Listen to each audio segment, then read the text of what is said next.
Old England has long been imagined as a land where the veil between worlds grows thin, a place where ancient hills, moss-covered stones, and forgotten ruins conceal far more than their physical shapes. Throughout centuries, stories have circulated about interdimensional portals hidden in forests, buried within barrows, embedded in megalithic circles, or disguised in the very architecture of London. These legends describe gateways through which travelers may slip into other realms, vanish from ordinary time, or encounter beings from the other world. The idea of hidden passages between dimensions is not merely a superstition. It is deeply woven into the folklore of Celts, Anglo-Saxons, and later generations who sensed that the English landscape itself carried memories older than written history. In ancient tradition, such places were known as thin places, locations where the barrier between realities becomes fragile and transparent. A person walking through a thin place might feel a sudden chill, a distortion of sound, or a shift in light as if the world briefly faltered. Many believed that spirits, ancestors, or fair folk used these areas to cross into the human world. Time was said to behave strangely there. Hours might stretch into days, or years might pass in the blink of an eye. These legends persisted because they arose from landscapes that naturally evoke mystery. England's prehistoric stone circles are powerful examples. Stonehenge, with its massive lintels and perfect solar alignments, has always been more than an archaeological puzzle. Elders once claimed the stones formed a cosmic hinge, a structure through which the heavens and the earth could connect, allowing visitors to experience visions or to step unknowingly into another realm. At Avebury, where a vast stone circle embraces an entire village, the folklore is even stronger. The site sits on supposed ley lines, mystical energy pathways that link ancient monuments.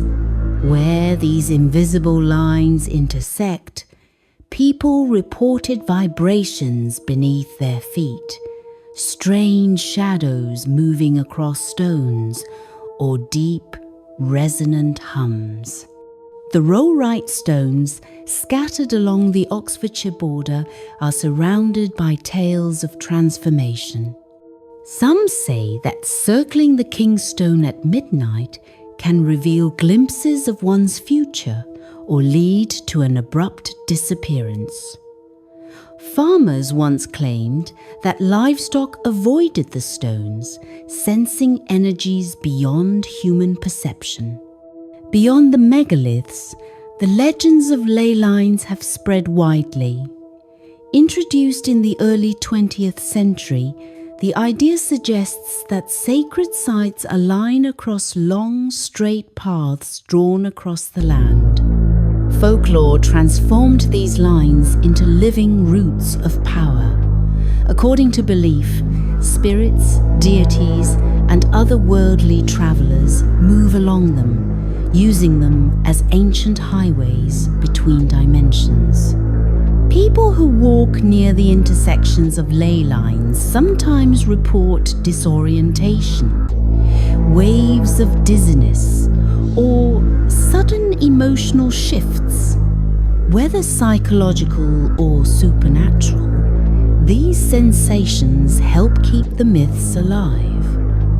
Surprising as it may seem, some of England's most unsettling portal stories come from the heart of London. Beneath the modern surface lies a labyrinth of lost tunnels, Roman remains, and forgotten Victorian structures. The Strand Roman Bath, for instance, sits partially hidden below street level. Legends describe how Roman soldiers once used its water for rituals that blurred the boundary between waking and dream. Those who submerged themselves reportedly vanished for hours or returned with fragmented memories that felt out of place in time. Even today, visitors describe an eerie silence surrounding the bath, as if the air thickens with unseen presence. In Crystal Palace Park, numerous statues stand without heads, slowly eroded by time. Locals whisper that the beheaded figures act as guardians of a threshold. Before their heads fell, people reported arcs of faint light appearing between the sculptures after dusk. Some claim the air around them occasionally bends like heat haze, as though space itself is flexing. Equally mysterious are the abandoned high walks of London's Pedway system. Built during the 1960 seconds as elevated pathways meant to transform the city, they were never completed. Today they form a network of dead ends, sealed doors, and empty footbridges. Urban explorers speak of echoing footsteps, corridors that feel longer on return, and sudden drops in temperature. A few insist that these half-forgotten walkways act as accidental portals, relics of a future that never materialized, yet somehow exists in parallel. Outside the city, England's landscape grows even richer in portal folklore. In rural villages, grassy hills known as fairy mounds or barrows are believed to conceal entrances to the otherworld. A sudden opening in the moss was considered a sign that the mound had awakened. Entering such a place could be dangerous. People who stepped inside sometimes returned changed, speaking of music with no source or halls made of glowing stone. Others never returned at all. Lone ancient trees, especially oaks and yews, were equally feared. To sleep beneath one on certain nights was to risk waking years later or in a strange and unfamiliar location. Villagers described these trees as anchors between worlds, reaching into realms beyond human sight. Natural formations like rings of flowers, mushrooms, or stones were treated with caution. These so-called fairy rings were said to be meeting places for otherworldly beings, and crossing them could lead to disorientation or enchantment. People reported sudden gusts of wind, voices whispering their names, or shifting shadows at the edge of the circle. Not all English portals lead to enchanted realms. Some stories speak of hell gates, dark openings connected to tragedies or cursed histories. These might appear as abandoned mines, collapsed riverbanks, ancient wells, or ruined churches. Animals refuse to go near them, and travelers claim to hear metallic echoes or agonized cries rising from underground. Such places were seen not as entrances, but as wounds in the land, reminders of lost souls or forgotten disasters. What makes these legends endure, especially in an age shaped by science and technology? Part of the answer lies in England itself.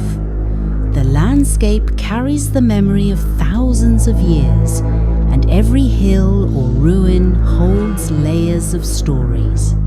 Modern physics, with its multiverse theories and concepts of parallel dimensions, has unexpectedly strengthened the old myths. People now see in ancient folklore a symbolic reflection of scientific possibility. The idea that another world may lie a breath away is no longer unthinkable. At its core, the belief in portals expresses humanity's longing for mystery. These stories invite us to imagine that the world remains unfinished and full of hidden doors. They remind us that a misty field at dawn, a forgotten stone archway, or a quiet footpath through the woods might conceal more than we know. Old England, with all its myths and memories, continues to suggest that the boundary between the familiar and the unknown is far thinner than we imagine, and that somewhere beyond the next hill or beneath the next ancient tree, a doorway to another realm may still be waiting.